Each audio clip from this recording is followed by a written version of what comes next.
verdadera, ¿no? Como que el género tiene un peso muy importante en la relación social a través de la sexualidad también, pero creo que es una imposición como muy temprana, incluso prenatal, ¿no? Cuando la gente fabula con los hijos propios o ajenos, ¿no? De que si será un niño, si será una niña, por supuesto no se nos ocurre que será un niño.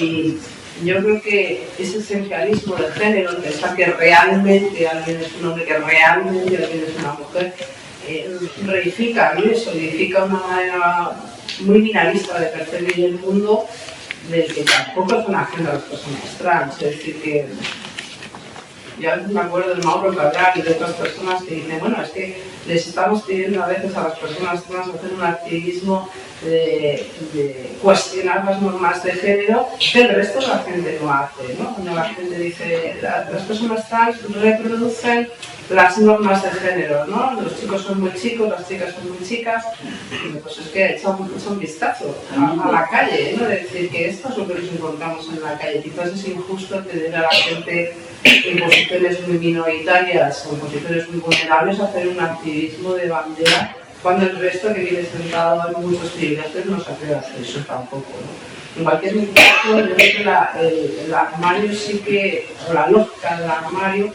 nos lleva a pensar en la sexualidad verdadera o en el género de verdad que tiene alguien. Yo creo que muchas de nuestras existencias tienen mucho más que ver con la fragilidad de muchas de esas normas y cómo, de cuántos armarios hay que salir, ¿no? O cuántas transiciones hacemos a lo largo de la vida, ¿no? Con la sexualidad, con el género, con la edad, con la clase social, con lo que hemos hecho, ¿no? Y el gran eje vertebrador de las existencias trans yo creo que es el passing, ¿no? Esta cuestión de que se te note o que no se te note que eres trans, que organiza el mundo trans de una manera muy rígida, desde el propio sistema médico, que entiende que hay que dividir entre los verdaderos transexuales y los falsos transexuales, que le van cambiando de nombre, pero la idea es un poco la misma, ¿no? De generar descartes, ¿no? de la gente que solamente quiere hacer modificaciones corporales, pero no es una transexual de verdad.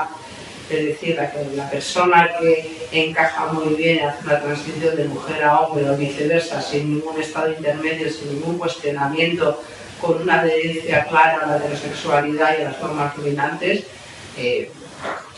y al mismo tiempo se cuestiona la veracidad de lo que dicen las personas trans cuando se someten en esos procesos de interrogatorio médico para subirse a las normas, ¿no? Es decir, me obligas a mentir, sabes que estamos mintiendo porque nos obligas a mentir y al mismo tiempo, una vez más, desacreditas lo que las personas trans dicen sobre sí mismas y los cuerpos. Pero estamos atrapados en esa mentira, ¿no? Cuando las unidades de identidad de género que se han quitado la T de trastorno, pero siguen tratando a las personas trans como trastornadas, como incapaces, como infantiles, como inútiles para decidir sobre su propia vida, nos están pidiendo un recorrido médico, donde el guión médico es muy cargado y siempre pasa, ¿no? Con una tutela, y ahí tenemos un nuevo marco legal distinto, tenemos algunos avances, tenemos una gente joven no binaria muy fuerte que está generando un cambio de paradigma, pero aún así hay un repliegue. Este marco conservador del que hablaba antes se está viendo muy claramente en los colegios profesionales, incluso en el de psicología, donde se está haciendo una vuelta a la importancia del diagnóstico, el por qué todas las personas trans tienen que estar diagnosticadas, por qué todas tienen que pasar por un servicio psicológico. Y esto lo está diciendo la gente de los colegios profesionales, y esto es muy grave. Lo están diciendo compañeras lesbianas, lo están diciendo compañeros gays, que ellos no se autodeterminan de género y que por qué no se tenemos que autodeterminar en el género de los demás. Bueno, cuando tú por la mañana te vistes, cuando hablas, cuando te presentas, estás haciendo una autodeterminación de género, perdona, ¿no? Todo el mundo nos afirmamos de una manera u otra en cómo nos presentamos ante el mundo, en cómo hablas, cómo entonas tu voz, cómo eliges, ¿no? Cómo relacionarte con ese contexto.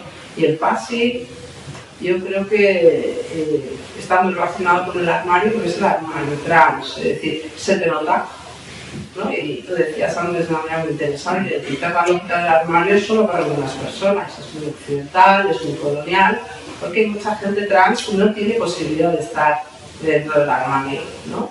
Yo creo que además el activismo latinoamericano de las travestis lo están poniendo encima de la mesa, ¿no? El reclamarse travesti, que está muy lejos de reclamarse trans en España, tiene un lugar político desde la vulnerabilidad de la imposibilidad de ese armario, ¿no?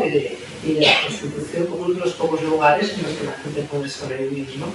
Entonces, en ese sentido, yo creo que las vivencias de las mujeres trans, ¿no? Todo ese abanico de las mujeres que están en un ámbito de lo femenino, de la cual lo llaman de una manera, de las mujeres travestis, de las mujeres trans, tienen una vulnerabilidad brutal porque tienen esa imposibilidad de armario, ¿no?